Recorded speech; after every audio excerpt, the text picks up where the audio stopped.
Usio. Tunakubalia watu wa Nairobi. Tunakubalia. Rais, umeona sauti ya wananchi.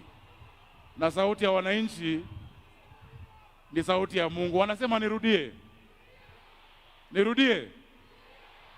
Tunaomba rais wetu mpendwa William Samoei Arap Ruto ya kwamba mwaka ujao sherehe hii ifanyike katika Talanta Stadium, na kama watu wa Nairobi tunakuomba uipe jina Raila Odinga International Stadium. Sauti ya mwananchi, sauti ya mwananchi ni sauti ya Mungu. Wacha nisiseme zaidi kupita hapo, ili kuwakumbusha ya kwamba sherehe imeanza, na waomba watu wangu wa Nairobi, mkisafiri kwenda Ushago ama Ocha, muwe waangalifu kwa barabara ili muweze kurudi salama. Tunaomba madereva wetu do not drink and drive. Tusipoteze watu wetu, tusiendeshe kiolela, ili tuweze kurudi tuwe na mwaka wa 2026. On behalf of the people of Nairobi, I wish all of you a Merry Christmas and a prosperous 2026. Mungu awabariki. Asanteni. Makofi ya Governor. Your Excellency, the theme for Jamhuri Day 2025 is tourism, wildlife, meetings, incentives, conferences and events, otherwise known as MICE. And allow me at this point to usher in the Cabinet Secretary for Tourism and Wildlife, Honorable Rebecca Miano, to make a brief statement. Tumkaribishe kwa makofi tafadhali. Karibu Waziri.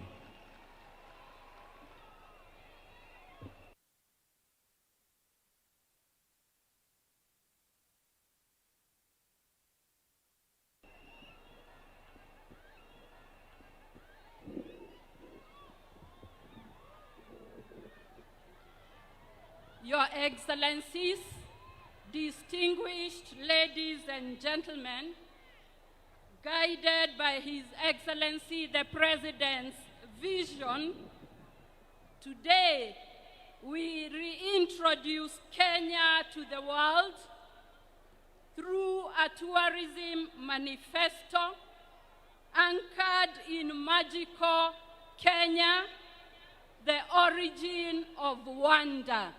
The manifesto, please.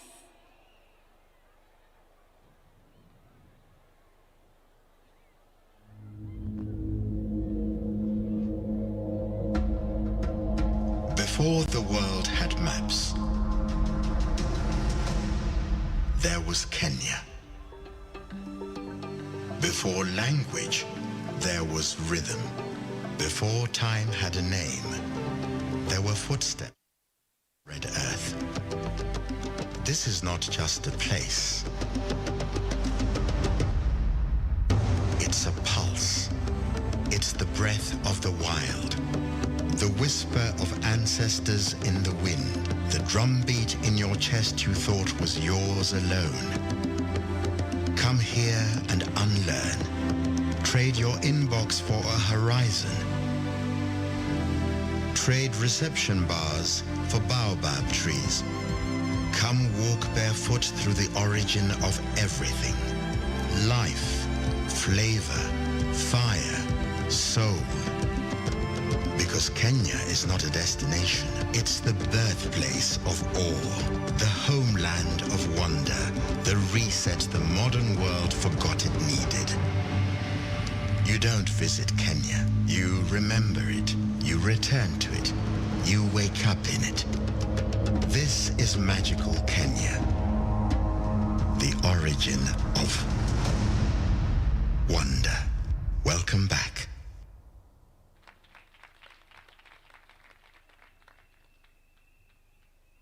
It is now my pleasure to invite His Excellency, the Deputy President of the Republic of Kenya, Professor Kithure Kindiki.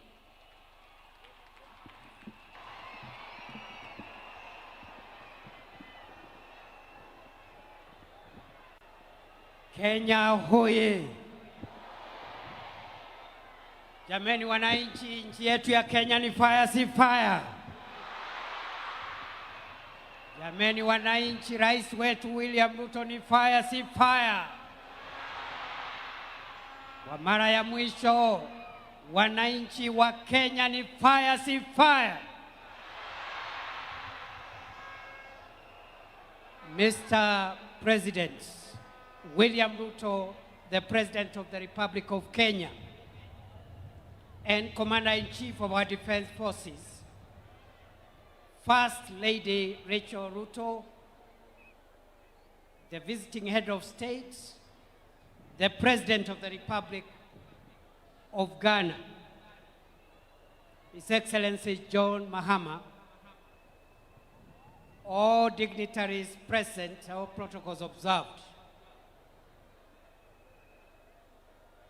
Mr. President, this generation will never pay fully the sacrifice and the debt of those who paid the ultimate price and sacrifice for the independence of our country. Mr. President, fellow Kenyans, we will also not pay fully the debt imposed on us by those who fought for the expansion of the civil and political liberties that we enjoy today. The last thing I want to say, Mr. President, before I invite a few guests to say hi in 1 minute, is to say, as we move into the future of our country, building on the foundation of those who fought for the freedom and liberty of our country, building on the hard work of those who fought for the expansion of civil and political liberties that we enjoy today. We look forward, under your leadership, Mr. President, to firm up on that foundation and that hard work and expand on the empowerment and the socio-economic liberty for the people of Kenya. And therefore, going into the future, we will push under your leadership for a country where all its citizens do not just enjoy the freedom of expression and the freedom of the media, but they also enjoy freedom from hunger, freedom from sickness, and freedom from all the dangers that threaten human survival, especially poverty and the other economic perils that endanger our sustainability and our survival. Mr. President, before I invite you, allow me to give 2 people 1 minute each to say hi and to say jambo. And I want to recognize all the dignitaries present today. The President of the Republic of Ghana will be introduced by his counterpart and host, President William Ruto. But allow me, Mr. President, to recognize the following dignitaries who are present and joining us today in this auspicious occasion. His Excellency Prosper Bazobaza, Vice President of Burundi. His Excellency Robina Nabanja, Prime Minister of the Republic of Uganda. We have in our midst also the Honorable William Aukam, Minister for Forestry and Fisheries and Environment of the Republic of South Africa. We have in our midst the Honorable William Lukuvi, Minister of State in the Prime Minister's Office from the Republic, the United Republic of Tanzania. We have in our midst the Honorable Dr. Benedict Arakwiye, Minister of Environment of the Republic of Rwanda. Honorable Amna Damak, Ashmamsi, Minister for Climate Change and Environment of the United Arab Emirates. The Honorable Vania Gava, Deputy Minister for the Environment from Italy. And Mr. President, as you are aware, Nairobi City in Kenya is hosting the United Nations Environmental Ministers representing their countries. So we have UNEA, which is the forum, the highest decision-making forum on matters environment, representing ministers of environment from all over the world who are meeting here in Gigiri, in Nairobi City. 87 ministers are present also because of the ongoing UNEA meeting in Nairobi. Mr. President, on behalf of all the visiting dignitaries, I want to give 1 minute to the Vice President of Burundi to say hi before I invite the Prime Minister of Uganda to say hi, and finally I invite President William Ruto to address the nation. Mr. Vice President.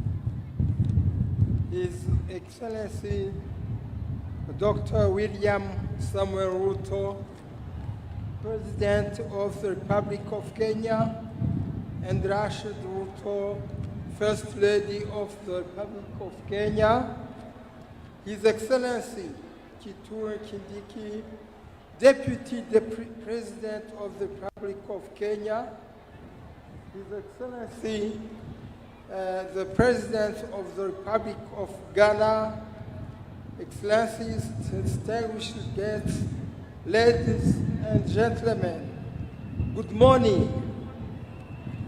On behalf of His Excellency, the General Major Evariste Ndayishimiye, President of the Republic of Burundi, that I have the honor to present today, to other commitments, and on behalf of the people of the Republic of Burundi, allow me express excellencies, extend my great congratulations to the government and the people of the Republic of Kenya on this remarkable occasion. This event is very important as it represents values that a nation together, freedom, dignity, and the right to shape one's own destiny. On this special day, it is my great pleasure to wish you peace, prosperity, and friendship continue to grow stronger.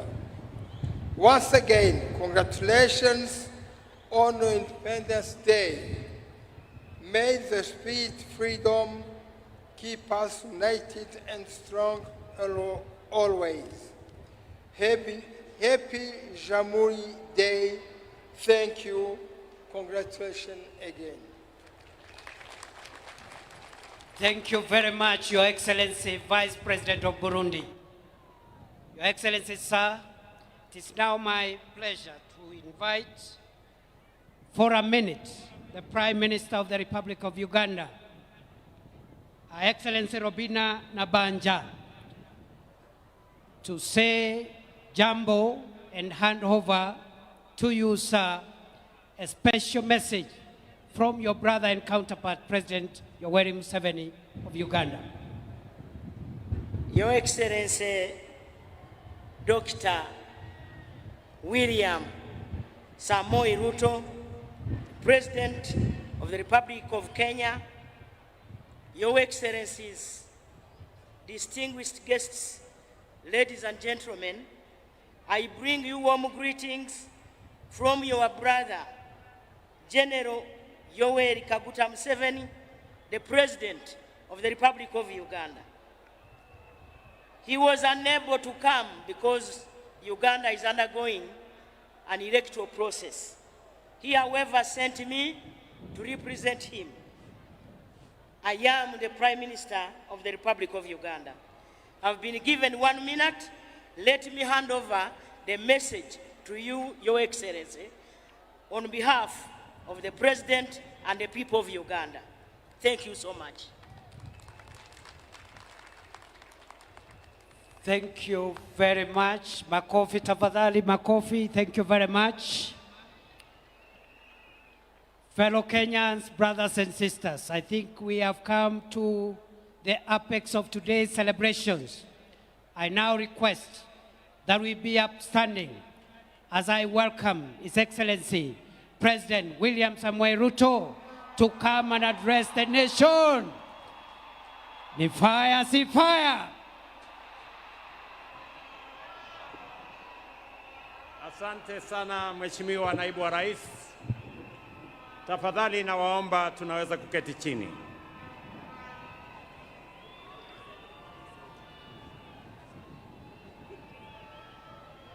Wananchi wa Nairobi hoye! Kanairo hoye! Wakenya hoye!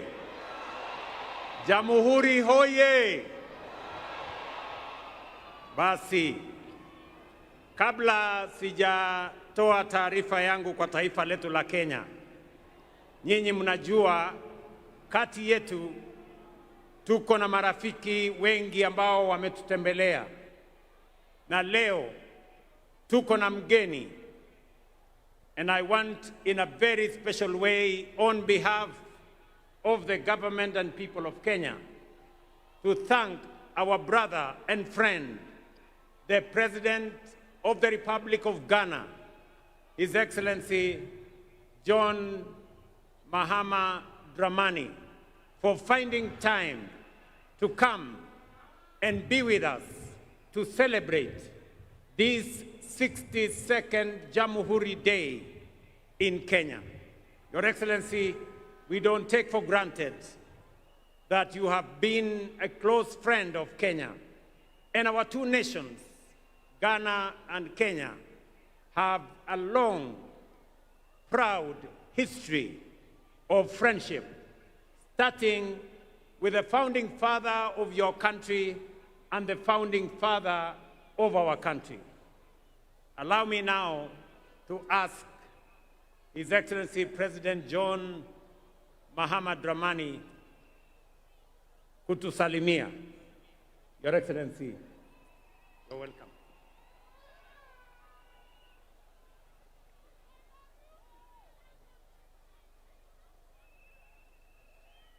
Thank you very much, my brother, the President of the Republic of Kenya, William Ruto. Let me acknowledge your beautiful wife, the First Lady of Kenya. I bring you greetings from the people of Ghana, and to say that on this day, your 62nd Jamhuri Day, the people of Ghana are in solidarity with their brothers and sisters in Kenya. On this day, we pay respect to the memory of our forebears who fought for our freedom, and we do not take their sacrifice for granted. The friendship between our independence leaders, Mzee Jomo Kenyatta and Kwame Nkrumah, has become an enduring flame that has continued to bind our two countries together.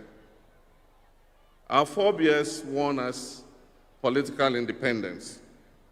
It is the responsibility of our current generation of African leadership to win economic independence and prosperity for our people.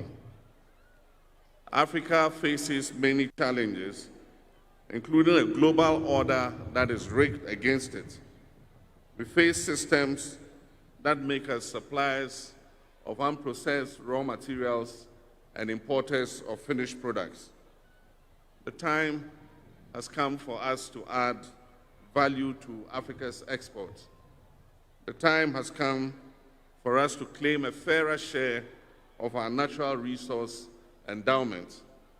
The time has come for us to provide transparent and accountable leadership. The time has come for us to unleash the creativity and energies of our young people.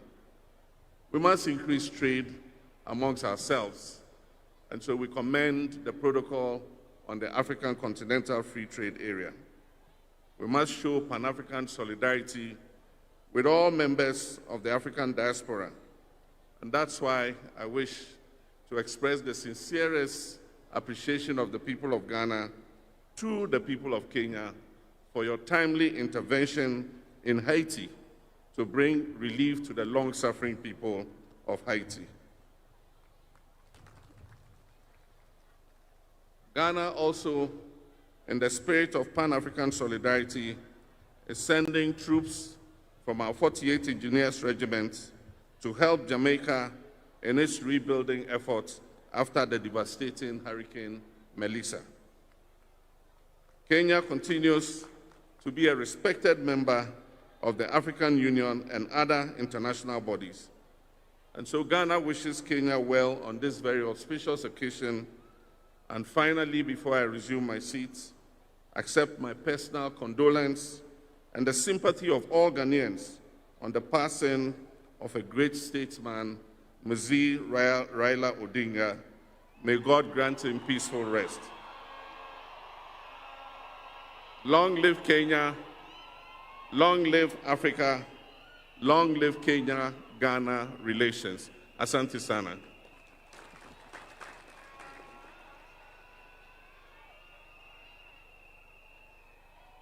Your Excellencies, distinguished friends, fellow citizens, I have always observed this day with two emotions held in tension: deep gratitude to our forefathers and a restless question for ourselves. Have we been faithful stewards of the freedom they won, and have we truly advanced the nation they left in our hands? I shall return to these questions later. But first, today we gather not just to mark a date on the calendar, but to honor a legacy written in sacrifice, courage, and unbreakable resolve. A legacy forged by men and women who stared imperial power in the face and declared with unshakable conviction that Kenya would be free. Their struggle planted our republic on the firm foundation of liberty, unity, and democracy.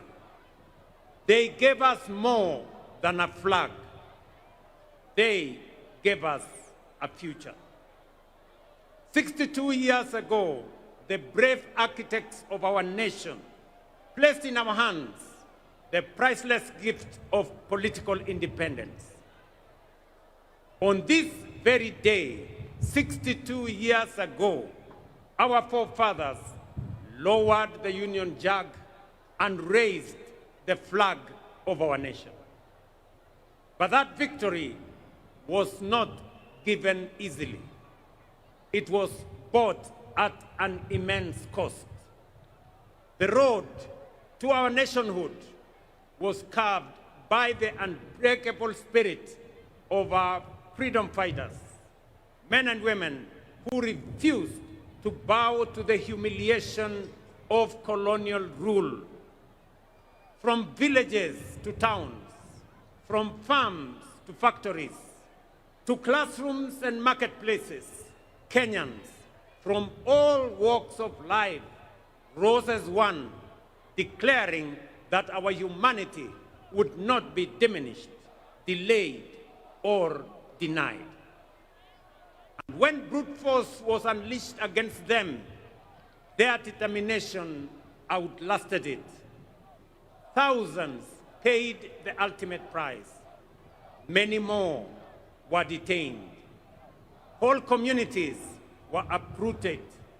Punishment, pain, exile, and prison became the tools of repression.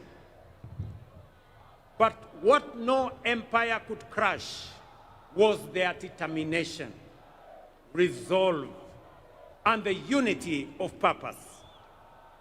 Across ethnicities, across regions, across class and creed, they became a force history itself could neither silence nor stop.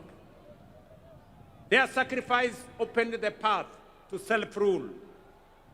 Their courage delivered the independence we celebrate today. And it is upon their shoulders that our republic stands strong. The architects of our nation overcame the trials of their time. While our challenges are different, their lesson is eternal. They rose to the dictates of their moment. It was not easy, but it was necessary. And because they did it, we are here today. So, today, fellow citizens, history turns its gaze upon us and asks, faced with the challenges of our time, have we stepped up as they did? When he took the oath of office, Mzee Jomo Kenyatta warned us that independence would mean nothing if it did not improve the daily lives of ordinary citizens. Tom Mboya reminded the nation that the greatest struggle, and indeed the hardest struggle, was not political independence alone, but development itself, the economic empowerment of our people, and the unlocking of their full potential. They stood and they understood that freedom was only the beginning, that the deeper battle would be against poverty that chains potential, against disease that steals opportunity, and against ignorance that dims human possibility. And so today, we are gathered to mark Jamhuri Day. We do more than remember history. We honor the architects of our nation for giving us the first great watershed period in our nation building, political independence. Just as the first generation rejected colonial domination and set out to confront the new enemies of poverty, disease, and ignorance in all their forms, they discovered that independence did not amount to freedom in its full and fullest sense. Along independent Kenya's history, power became centralized. Dissent was silenced. Competition was crushed. Fear replaced hope. Once again, however, Kenyans rose, and from their struggle emerged the agitation for democracy, human rights, and the rule of law. In the darkest days when it was dangerous to speak, brave Kenyans spoke. When it was illegal to organize, courageous Kenyans organized. Students, clergy, lawyers, journalists, workers, and politicians stood firm against detention, against torture, against exile, and even death, so that Kenya could break and breathe again. This generation of courage produced towering figures whose sacrifice expanded the democratic space we enjoy today. Foremost Among them was the late Right Honorable Raila Amolo Odinga, a stalwart of our country's democratic journey, who left us just under 2 months ago. Raila devoted his life to the pursuit of freedom, justice, and peaceful coexistence. His courage, resilience, and unwavering belief in the power of the people shaped defining chapters of our national story and inspired generations to believe that change is possible. I now respectfully urge all of us to join me in observing a 1 minute of silence in honor and remembrance of the Honorable Raila Amolo Odinga and honor his sacrifice, service, and enduring legacy.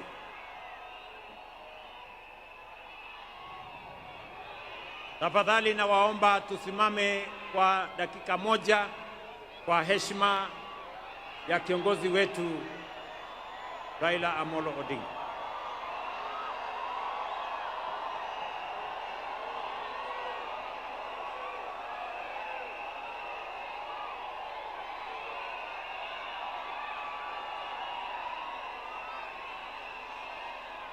Asanteni sana. Asanteni sana. May his spirit continue to guide our nation forward. His resolve, as well as the resolve of our forefathers, gave us the 2010 Constitution, a charter that restored the sovereignty of the people, restrained imperial power, entrenched rights, and devolved government and authority to the grassroots. But it promised something even greater. It guaranteed economic and social justice. It declared that health, housing, food, water, education, and social security were not favors. They were fundamental rights. It was a bold promise. It was a moral imperative. It was the unfinished dream of both the independence and subsequent generations. Yet today, with honesty and humility, we must admit that this promise remains incomplete. Yes, progress has been made, but the deeper promise, a Kenya where every citizen lives with dignity and shared prosperity, remains unfulfilled. For too long, stagnation has returned in cycles. Negativity has been normalized, and too many have been asked to make peace with mediocrity. That is why, before the last election, we had already realized that although we had achieved political independence and our constitution expanded our democratic human rights and the rule of law, we still had not fully consolidated our nation. These two milestones, great as they were, had over time been undermined by the paradox of the marginalization of the majority. We saw clearly a system in which a few rose to the top of the pyramid, while millions at the base struggled to survive, with education outcomes compromised, healthcare beyond reach, access to affordable credit denied, housing unattainable, and farmers abandoned, while our youth were locked out. That is the reason we introduced the bottom-up economic transformation agenda, to bring the marginalized majority back into the heart of our nation, to ensure that no one is left behind, and to begin the work of social engineering necessary to pursue the broader dream of economic freedom. We had to begin where marginalization and exclusion had been greatest, that is at the bottom. And so, over the last 3 years, we have made bold choices. They have delivered results that are unprecedented, unmistakable, and consequential. For years, we spoke of agriculture as the bedrock of our economy and farmers as our pillars. But the truth is, we did not truly know them, and neither did we truly prioritize them. Today we do.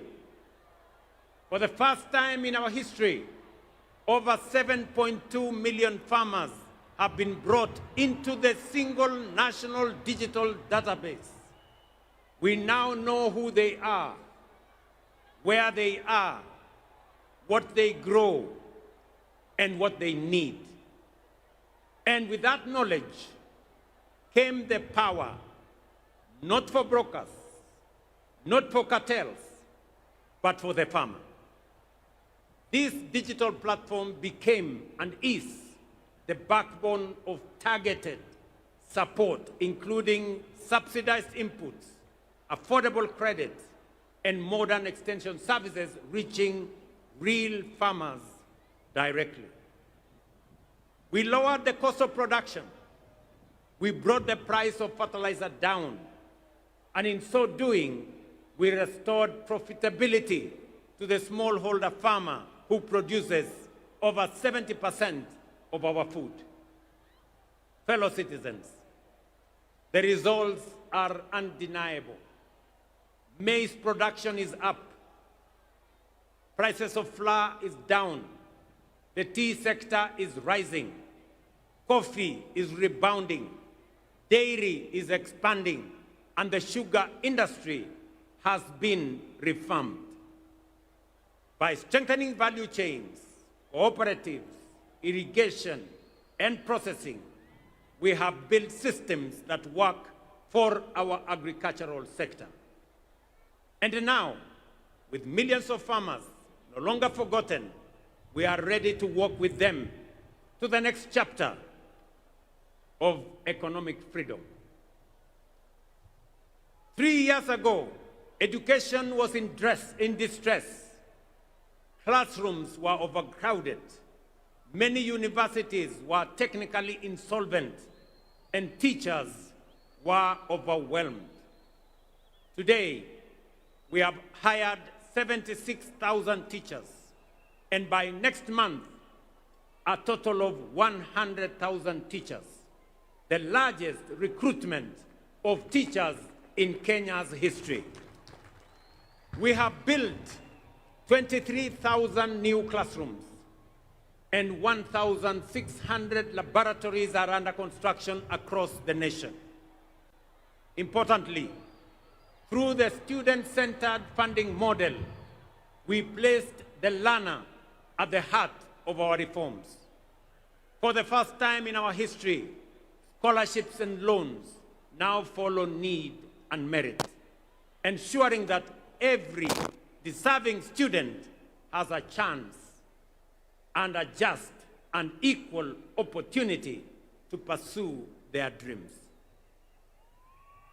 Nearly 500,000 students have already benefited from this funding model. Students who, under previous systems, would have been excluded by policies that failed to recognize them. This reform has lifted the financial burden from families and enabled students to choose courses that align with their talents, with their aspirations, and with the needs of our nation. Our healthcare, we have another irrevocable decision that no Kenyan should be too poor to live. For decades, universal health care was spoken of, but in our time, it is being actualized. We engaged 110,000 community health promoters who are now reaching millions who were once excluded, forgotten, and without access to health care. CHPs have already visited over 9 million households, screening millions of Kenyans for various ailments, including diabetes and hypertension. At the same time, we built a unified health information system that now gives us full visibility of our health facilities, patients, their progress, enabling us to track healthcare delivery in real time. Today, over 28 million Kenyans are registered under the Social Health Authority, up from 8 million under the old system. That means 19 million Kenyans who were once forgotten are now in the healthcare equation. Among them are 2.3 million vulnerable Kenyans, orphans, widows, and the elderly, whose healthcare is now fully paid by the government of Kenya. Healthcare was never meant to be a privilege. It is a constitutional right. And with the realization of this right, we are ready to work with all Kenyans into the next chapter of economic freedom. For the millions of Kenyans without employment, we moved beyond diagnosing the job crisis to deliberately creating opportunities through the bottom-up economic transformation agenda. For decades, housing, while being a constitutional right, was promised but never delivered. Housing is not just about shelter. It is collateral. It is graded worthiness. It is stability. And it is the first step out of poverty. In just 3 years, through our housing program, over 240,000 affordable homes, hostels for 180,000 students, 30,000 institutional housing for our military, police, and prison officers, and over 400 new markets for our traders are under construction across all our 47 counties. This, ladies and gentlemen, is the largest public infrastructure transformation ever undertaken, not just in Kenya, but also in our region. So far, standing at an investment of 650 billion. Through this program, more than 480,000 Kenyans have secured jobs and enterprise opportunities across 300 active sites, from artisans to technicians to engineers and architects, shaping a new skyline in Kenya. We have ring-fenced billions of shillings for the Juakali sector, fully integrating their long-neglected engine of craftsmanship into the national construction value chain. Today, Juakali artisans supply doors, windows, fittings, furniture, and fabricated material to projects in our affordable housing program across Kenya. In the digital and creative economy, we have trained 2 million Kenyans in digital skills, and nearly 300,000 are already earning income. Through the Kazi Maju program, nearly 500,000 Kenyans have secured well-paying job opportunities abroad in the last 3 years.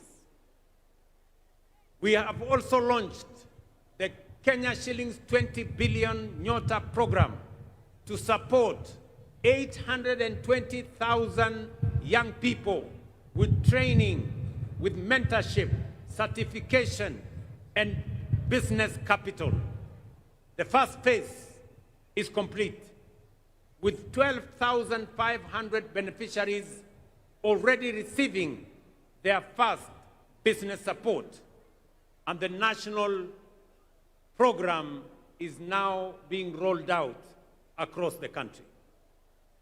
Together, these actions reflect one clear national purpose: to open doors of opportunity for our youth, equip them to succeed, and empower Kenya's greatest strength, our young people, to lead us towards prosperity and economic sovereignty. As more students live in decent accommodation, as more traders conduct their business in dignified settings, and as more public servants get access to housing, we are fulfilling our constitutional mandate. And with that foundation secured, we are ready to walk with all our people into the next chapter of economic freedom. Ladies and gentlemen, through the bottom-up economic transformation plan, we have consolidated the gains of political independence and the democratic freedoms won. Through deliberate social engineering, we have built systems that ensure no Kenyan is left behind. And having ensured that we are carrying everybody along, we now have both the opportunity and the firm foundation to charge forward into the next chapter of our national journey, Kenya's economic freedom. With the measures we have put in place to inclusion and opportunity, we must now press on. It is time to step up from the bottom up, charging forward full steam to economic freedom and take Kenya to a first world economy. Before we accelerated this ambitious agenda, we took the difficult but necessary steps to stabilize our economy and restore fiscal discipline. Inflation has fallen from 9.6% in 2022 to 4.5% last month. The shilling has stabilized at about 129 shillings to the dollar for nearly 2 years. Our foreign exchange reserves now exceed $12 billion, the highest in independent Kenya. Our successful Eurobond redemption reaffirmed to the world that Kenya honors its obligations. Our economy has grown and is now the 6th largest economy in Africa. At the same time, we have made bold national decisions to save more of our income. Through the new NSSF contributions, the fund that had mobilized Kenya shillings 312 billion from independence to 2023 has now grown to 670 billion in just 2 years.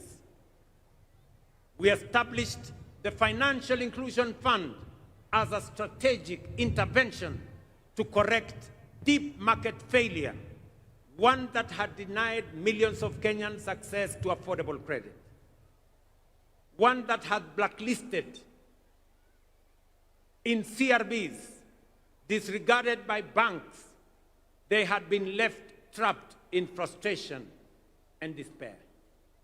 Today, Hustler Fund has become one of the most transformative instruments of empowerment in our nation's history, disbursing over 80 billion and expanding the margins of financial inclusion at an unprecedented scale. Over 9 million Kenyans are now repeat customers, and more than 7 million who were previously CRB blacklisted have successfully repaired their credit histories. It has restored dignity to millions. It has brought them back into the equation. They are no longer left behind. Ladies and gentlemen, these reforms have stabilized our economy, restored investor confidence, and enhanced Kenya's creditworthiness. As we set out on this path of economic independence, let us remember that we are not the first to stand at such a crossroads. Nations like South Korea, Singapore, Hong Kong, and Malaysia once stood where we stand today, with limited resources, modest means, but armed with immense courage, determination, and ambition. Prosperity was not handed to them.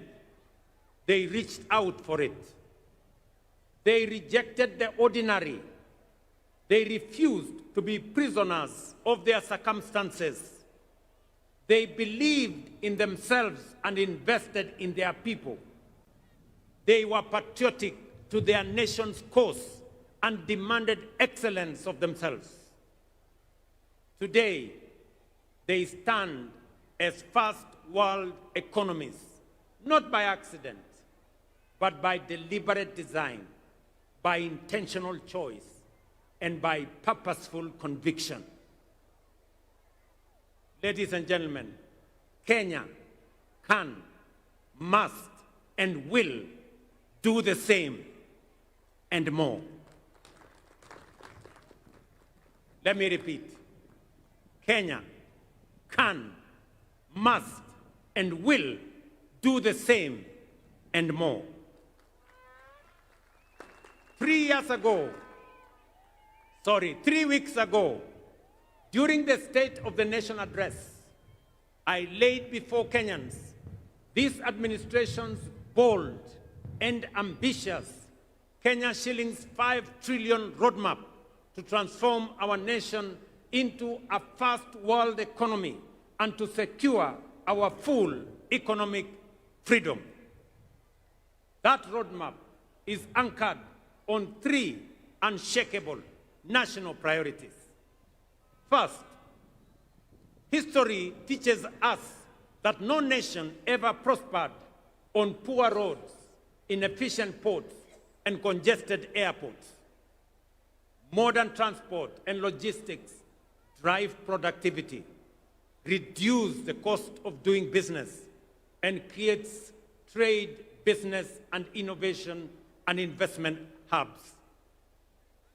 Our 10-year roadmap on road, rail, ports, and airports, and oil pipeline infrastructure includes the expansion of strategic highways connecting our major cities, industrial zones, markets, border points, and agricultural belts to move people, goods, and services faster, safer, and more affordably. We have mapped out 2,500 kilometers of highway for dualing and 28,000 kilometers of road across the Republic for tarmacking. With this, we are stitching our country together, linking towns to cities, farms to factories, and Kenya to the wider region. Last week, fellow citizens, we moved from promise to action when we officially launched the construction of the Nairobi-Nakuru-Mau Summit Road and the Nairobi-Mai-Mahiu-Naivasha Road, an investment of over 180 billion in a modern 223-kilometer multi-lane dual carriageway delivered through a public-private partnership model. In February 2026, just in 3 months from now, we will begin extending the standard gauge railway from Naivasha to Kisumu and Malaba. And later in the year, extend the oil pipeline from Eldoret to Uganda, opening a new transport corridor with our neighbors and with the continent. At the same time, we will modernize Jomo Kenyatta International Airport and several other airports to enhance connectivity and ease the movement of people, goods, and services. The Port of Mombasa and Lamu are also on course for modernization and commercialization, undertaken through innovative private-public partnerships that include long-term concessioneering. Charging forward our infrastructure expansion will provide the foundational support for a strong and resilient economy that will drive transformative development for all of us. Number two, fellow citizens, we must decisively shift our economy from dependence on imports to becoming a net exporter of agricultural products, manufactured goods, and value-added commodities. Kenya today spends nearly 500 billion shillings every year importing agricultural products. While we have reduced imports of maize, sugar, edible oil, rice, our progress is still constrained by the limitations of rain-fed agriculture. We can no longer leave the country's food security to the uncertainties of rainfall, especially in the context of climate change. To feed our people and produce surplus for export, large-scale modern irrigation is the only viable pathway forward. We have mapped out 50 mega dams, 200 mini dams, and over 1,000 macro dams across all our 47 counties, especially in our arid and semi-arid areas, which have expansive, fertile, and arable land currently not under production because of lack of water. With this plan, an additional 2.5 million acres of land will be brought under agricultural productivity through extensive water harvesting, water storage, and advanced irrigation technologies. This is not only about food and water security. It is a nation-shaping investment. It will drive our transition into a net exporting economy. It will uplift rural communities and end the indignity and shame of food insecurity. And it will anchor sustainable development for generations ahead. Charging forward, investing in modern irrigation will supply adequate quantity, good quality, and reliable raw materials required to power agro-industrialization. Through our special economic zones, export processing zones, and county aggregation and industrial parks, and our strategic market infrastructure across Kenya, these raw agricultural materials will be transformed into high-value products for domestic, regional, and global markets. Third, fellow citizens, energy is the lifeblood of any modern economy. Although Kenya's installed capacity stands at 3,300 megawatts, the intermittency of solar and wind leaves us with a firm capacity of only 2,300 megawatts, which is far below the demands of the Kenya we are building.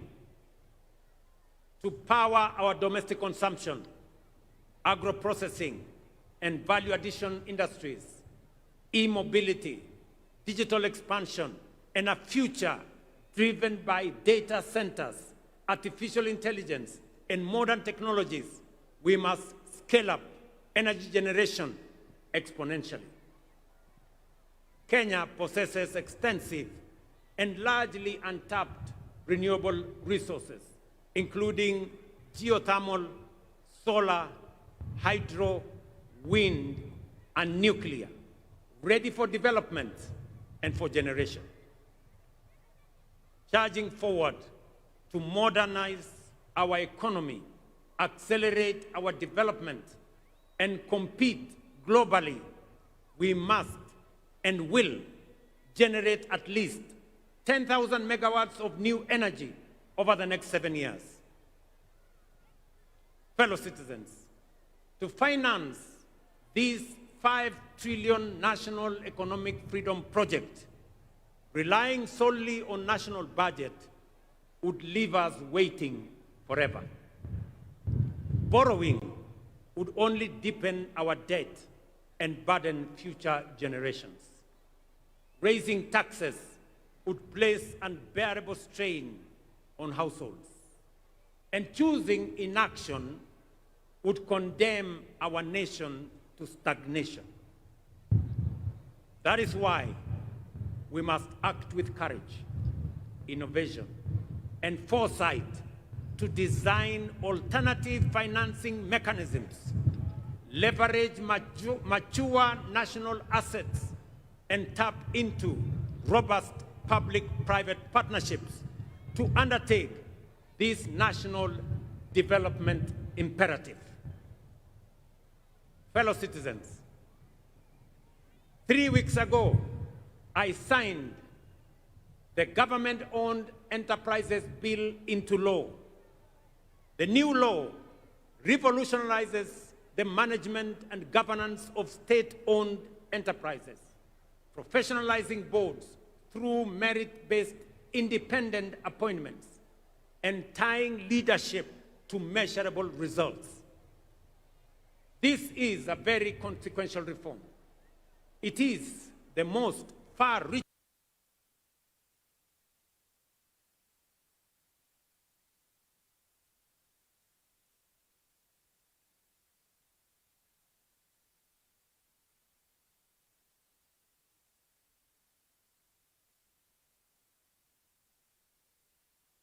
within the last 5 years from appointment.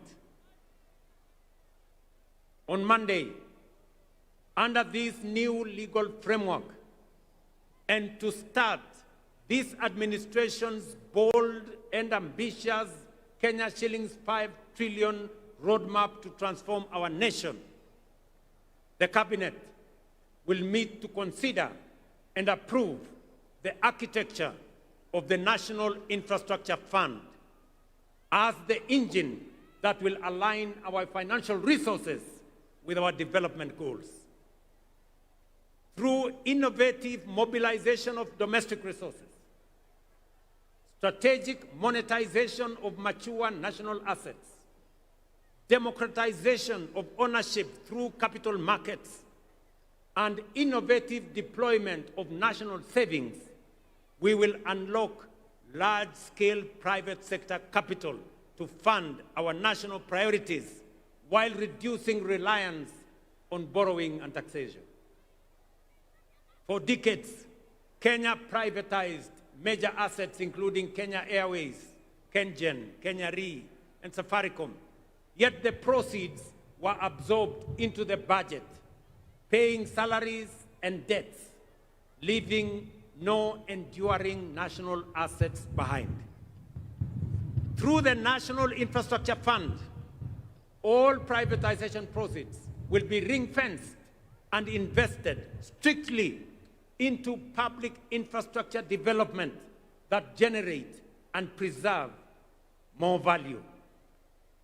This principle is already being actualized. Proceeds from the current privatization processes will be channeled directly into the fund, setting a new national standard where national assets create lasting public value. Our goal is simple. For every shilling in the National Infrastructure Fund, we will attract 10 more shillings from long-term investors, including pension funds, sovereign partners, private equity funds, and development finance institutions, allowing us to develop without the constraints that come with debt and taxation.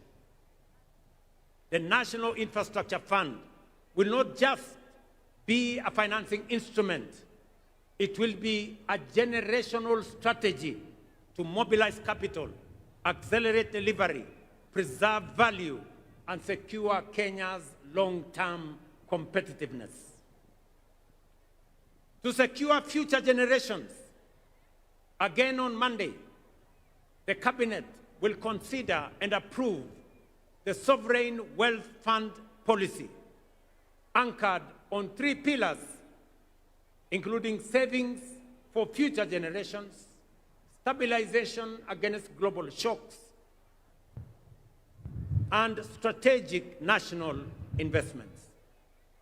Natural resource royalties, dividends from public investments, and a percentage of privatization proceeds will capitalize this fund.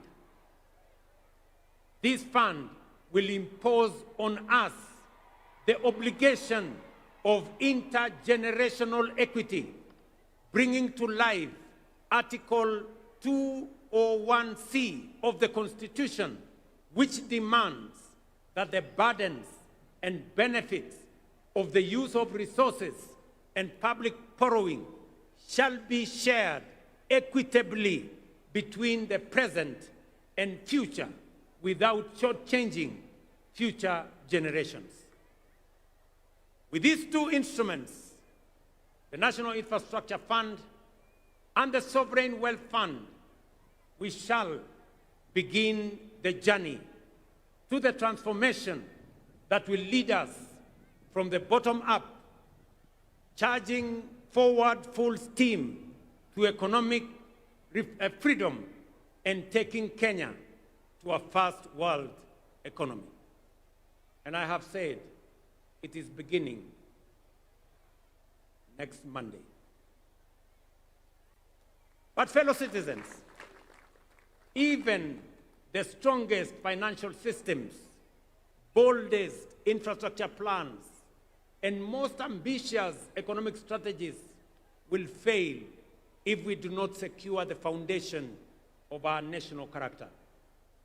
The realization of our economic freedom project will rest on 3 critical enablers: strategic human capital development, robust peace, stability, and security architecture, and unwavering integrity and fidelity to the national interest.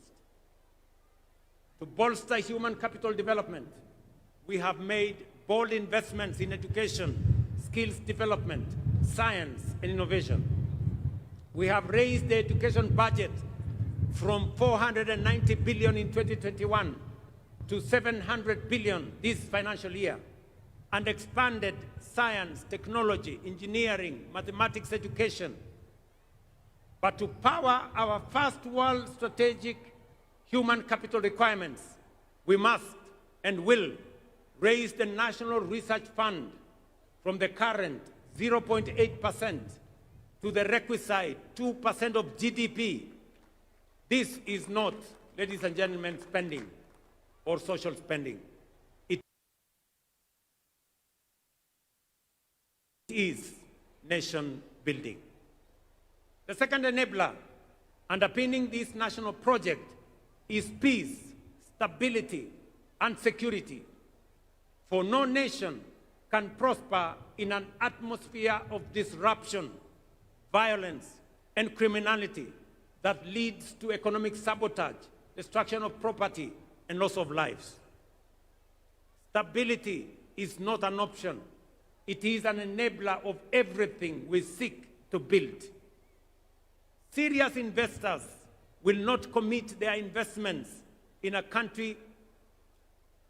Only serious investors will only commit their investments in a country that is peaceful, that is stable, and that is secure.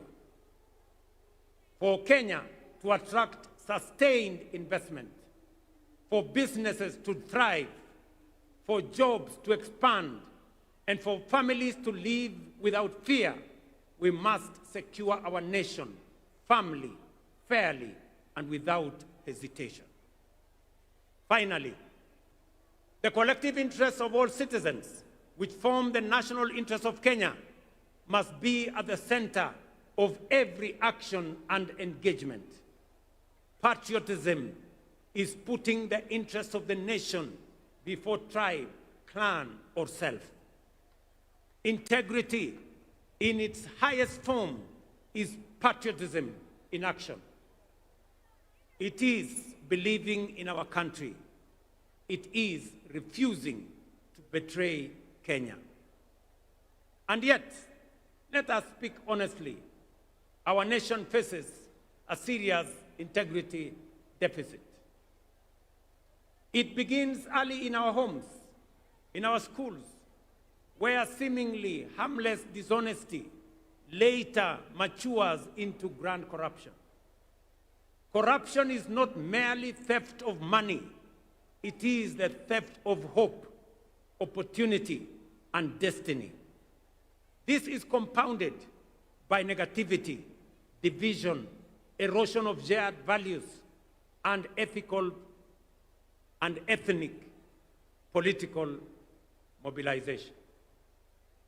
Hate and division, corruption and tribalism tear at the very social fabric of our republic. Ladies and gentlemen, our economic freedom project demands more than infrastructure and capital. It demands a renewal of our national conscience. We must build a strong value system. We must defend our national unity. We must raise our children in honesty, responsibility, and love for country. These three enablers, strategic human capital, peace, stability, and security, and national interest and integrity, are not optional ideals. They are the living foundation upon which our economic independence must stand. Without them, our ambition would remain promises. With them, our national priorities become achievable. Our investments become productive. And our vision of a prosperous, sovereign Kenya becomes not only possible, but inevitable. Fellow citizens, our founding fathers defeated colonial domination. The generation after broke the chains of dictatorship. The onus is on our generation, and particularly this administration, to achieve economic freedom. A freedom where effort is rewarded, where opportunity is shared, where dignity is guaranteed, where every citizen matters, and where no Kenyan is left behind.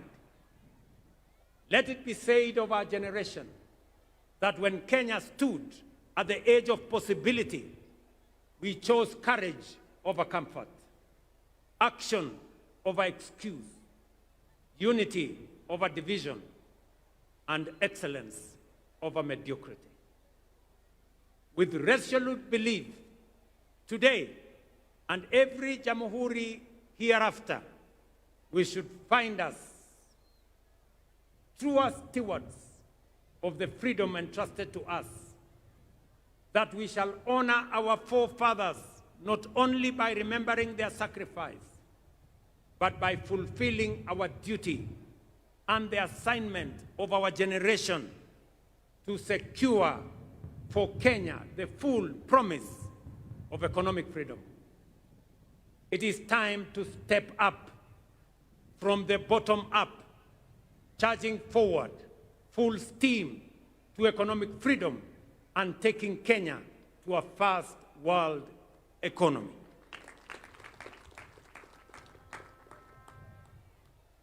Kabla sijamaliza, ndugu wa Kenya, mimi nataka niwaeleze hivi. Kwanza kwa watu wa Nairobi. Nairobi hoye! Nairobi hoye! Mimi kuna mambo mengi tunafanya katika mji huu wa Nairobi. Kuna mambo tumekubaliana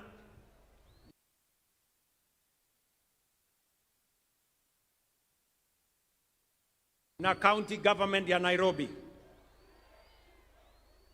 Tunajenga zile barabara ambazo zilikuwa zimekwama hapa Nairobi. Tumekubaliana ya kwamba hizo barabara tumerudisha contractors wote ambao walikuwa pale barabarani. Na sasa barabara zinaendelea kilomita 60 hapa Nairobi.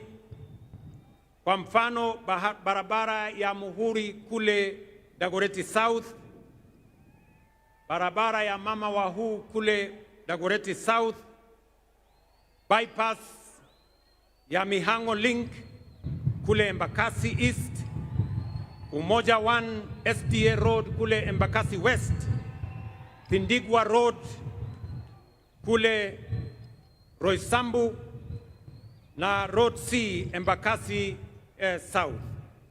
Pia mumeona pale Valley Road, ile barabara ilikuwa imekwama pale, tumeleta contractor anaendelea na kazi. Ile barabara ya Ngong Road pia inaendelea, kazi inaendelea pale. Barabara ya Haile Selassie vile vile inaendelea. Na ningependa kutangaza ya kwamba kwa sababu barabara ya expressway imekamilika na wananchi wanatumia pale juu, barabara ya chini iko na matatizo. Na ndio sababu kuanzia hii Disemba mukienda Krismasi, tutajenga upya barabara kutoka kule JKIA kupitia hapa mpaka kule ABC na tuifanyie beautification, ndio Nairobi ionekane kama city ya taifa letu la Kenya. Vile vile mimi ninajua ya kwamba kuna wananchi wengi wanaishi nje ya Nairobi lakini wanafanya kazi na biashara hapa Nairobi. Wananchi wengi wanaishi Kiserian, wanaishi Rongai, wanaishi Ngong, na kuna msongamano mkubwa sana wa wananchi wakikuja asubuhi na kurudi nyumbani jioni. Ningependa kutangaza ya kwamba mwaka ujao ile barabara kutoka Bomas of Kenya kwenda Rongai kwenda mpaka Kiserian na barabara kutoka Bomas of Kenya kwenda Karen kwenda pale Shade Hotel kuteremka kwenda Ngong kwenda Bulbul na kwenda mpaka ifike kule Kiserian, tutaifanya iwe dual carriageway, ndio wananchi wa pale wanaweze kutembea kwa njia rahisi. Najua pia ya kwamba wananchi wengi wanaishi kule Thika, na sasa barabara ya Thika Road pia imejaa na kuna msongamano mkubwa sana wa magari katika barabara yetu ya Thika Road. Ningependa pia kutangaza ya kwamba mwaka ujao vile tuko na expressway kutoka JKIA, pia tutajenga expressway kutoka Thika mpaka ifike hapa Museum Hill, ndio wananchi wale wanateseka na mambo ya jam tuweze kuondoa jam ya sehemu hiyo. Pia ningependa kusema hii uwanja ya Nyayo Stadium, nyinyi mnajua yale maneno tulifanya kule Kasarani. Tuliweka paa ama uvuli ili wananchi wanapokuwa hapa wasipigwe na jua. Mimi nataka niwatangazie ya kwamba kuanzia Januari hii Nyayo Stadium Vile vile tutaweka canopy. Hii ni mara ya mwisho wananchi kuwa hapa wakipigwa na jua. Tukisonga mbele, hii kiwanja pia itakuwa na kivuli. Vile vile tunakamilisha ile kiwanja ya talanta pale Jamhuri. Munajua kazi kubwa ambayo imefanyika pale, kweli ama si kweli? Na nimesikia yale gavana wa Nairobi amesema ya kwamba ile uwanja wa talanta ipatiwe jina gani? Ati mumesema ipatiwe jina gani?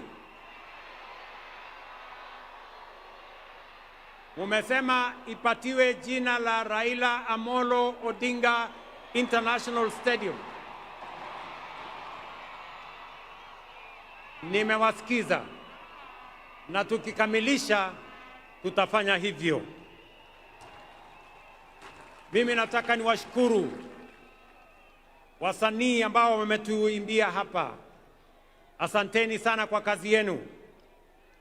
Kolabo ya Iani, Femi One na Trio Mio wametuambia tunaweza. Tunaweza hatuwezi? Tunaweza hatuwezi? Tunaweza sio? Guardian Angel pia ametueleza kwamba wananchi wote na viongozi wote tuungane pamoja tujenge taifa letu la Kenya. Inawezekana haiwezekani?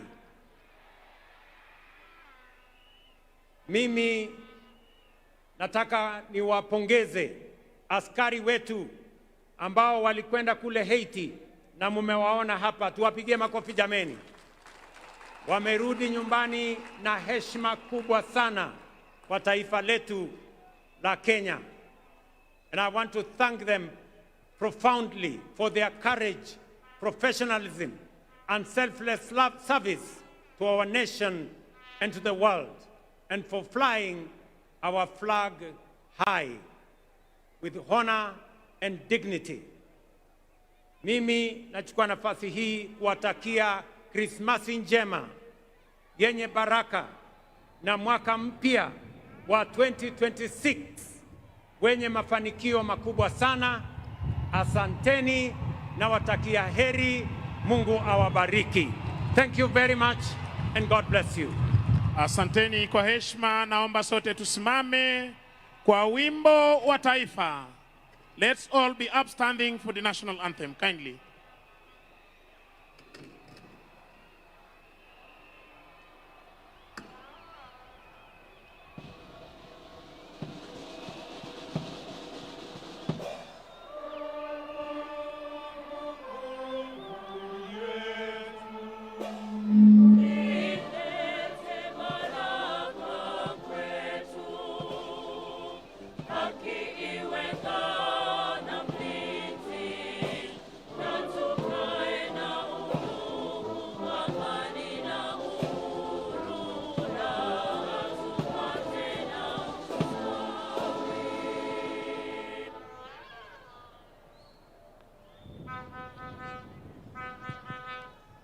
Basi nimpishe mwenzangu aweze kutupa itifaki ya kufumukana mahali hapa.